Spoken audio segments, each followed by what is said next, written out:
નમસ્કાર દર્શક મિત્રો, મોરબી સહયોગ ન્યૂઝમાં આપનું હાર્દિક સ્વાગત છે અને હું છું યોગેશ રંગપડિયા. આજે ફરી એક વખત આપણે આવી પહોંચ્યા છીએ જેતપર ખાતે, જ્યાં આજે ઉપવાસ આંદોલનનો છેલ્લો દિવસ છે, એટલે કે 19મો દિવસ. 19 દિવસ સુધી જે લોકોએ આમરણ ઉપવાસમાં બેઠા, ખેડૂતો માટે બેઠા, કોઈ પણ જે ખેડૂત છે એ એવું નહોતો ઈચ્છતો કે આ લોકો અહીંયા બેસે, પણ છતાં તેમની જે પીડા છે એ પોતાની પીડા સમજી અને છેલ્લા 19 દિવસથી આ છાવણીની અંદર તડકો વેઠી, ગરમી વેઠી અને અહીંયા ખેડૂતોના હિત માટે જે છેલ્લા 19 દિવસથી આમરણ ઉપવાસ પર બેઠા છે, એવા બે ઉપવાસી આપણી સાથે જોડાયા છે. કાળુ કાકા, આજે 19મો દિવસ છે અને આજે પારણા થશે. કેવો સંઘર્ષ રહ્યો પહેલે દિવસથી આજે 19 દિવસ સુધી? 2-3 દિવસ અમને તકલીફ પડી, તાપ એવો બધી રીતે ખાવામાં, પણ પછી અમને કોઈ તકલીફ એવી નથી પડી. બીજા નંબરમાં હજી અમે કહીએ તો 2 વાર, પણ અમારે આ કમિટી નક્કી કર્યું છે કે 19 દિવસ ઘણા એટલે પારણા આજ કરી નાખશે. અને બધાયનો અમને આજુબાજુ ગામવાળા તેવી જિલ્લાના સપોર્ટર અમને મહિલા તેવી જિલ્લાવાળા આવ્યા અને 9 લાખ માણસે મુલાકાત લીધી. તમામનો સપોર્ટ જે કરવું હોય, અને હજી અમે આ મૂકવાના નથી કે હજી અમારે આંદોલન પૂરું નથી. આંદોલન હવે ચાલુ થશે. ખાલી છાવણીમાં અમે ઉપવાસવાર જ પૂરું કરી, બાકી હજી આંદોલન હવે ચાલુ થશે અમારું. ખાસ કરીને નિલેશભાઈ પણ છેલ્લા 19 દિવસથી આ છાવણીમાં ઉપવાસથી તરીકે બેઠા છે. કોઈના બેમાંથી એક પણ વ્યક્તિના ખેતરની અંદર એક પણ વીજપોલ આવતો નથી આવતો, છતાં પણ આ જ સ્ટેજ ઉપર આ જ છાવણીની અંદર તાપ તડકો વેઠી 19 દિવસ ભૂખ્યા કાઢ્યા છે. ત્યારે એવા નિલેશભાઈએ પણ 19 દિવસ આ વેદના વેઠી છે. નિલેશભાઈ, પહેલા દિવસથી અત્યાર સુધી 19 દિવસ કેવા રહ્યા?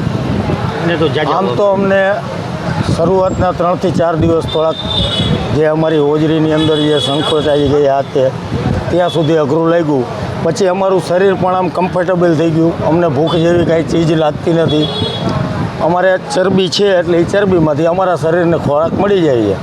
ટાઢ તડકો તો શું, અમે તો ગઈકાલે વરસાદને પણ દર્શન કરી લીધા અને હજી અમારે બેસવું પડે તો અમે બેસવા તૈયાર છીએ, પણ કમિટીના જે નિર્ણય લીધા છે એના ઉપર અમે આજે ઉપવાસ છોડી દઈશું.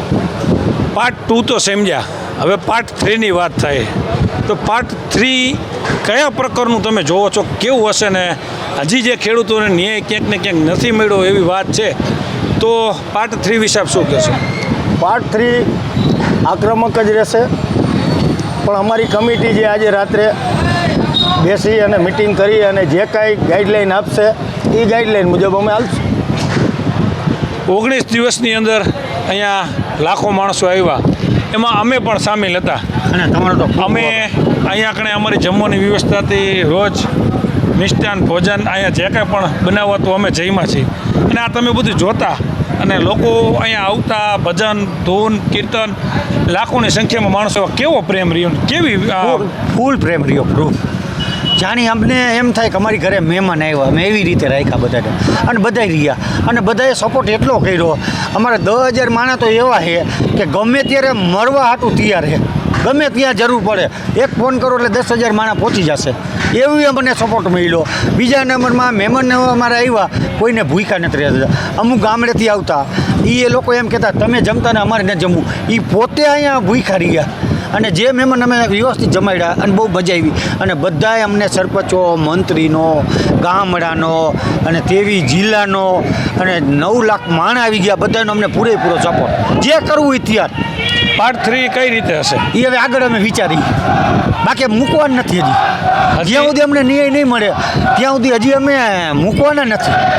તો 19 દિવસના જે ગાંધી ચિંધ્યા માર્ગે આંદોલન રહ્યું અને એમાં ક્યાંક ને ક્યાંક સરકાર 2 ડગલા આગળ આવી છે ને ઝૂકી છે, એ આ લોકોના કારણે. કેમ કે 19 દિવસ સુધી અહીંયા બેસી રહું આ ગરમીની અંદર, અને ભૂખ્યા બેસી રહેવું એ ખૂબ આકરું હોય છે, કેવું સહેલું હોય છે, પણ કરવું એ ખૂબ અઘરું હોય છે. કોમેન્ટ કરવી કે ભૂખ્યા ન રહેવું, આંદોલન કરવું જોઈએ, મોરો દેવો જોઈએ, પણ ગાંધી ચિંધ્યા માર્ગે 19 દિવસ અહીંયા બેસવું એક અઘરો વિષય હતો. પણ છતાંય આ લોકો જે ઉપવાસી હતા અને જે લોકોએ સપોર્ટ કર્યો છે લાખો લોકોએ, તેના સાથ સહકારથી 19 દિવસ હેમખેર પાર પડી ગયા છે. અને આજે રાત્રે તમામના પારણા થશે અને પાર્ટ 3 વિશે ચર્ચા થશે. મોરબી સહયોગ ન્યૂઝ, યોગેશ રંગપડિયા, મોરબી.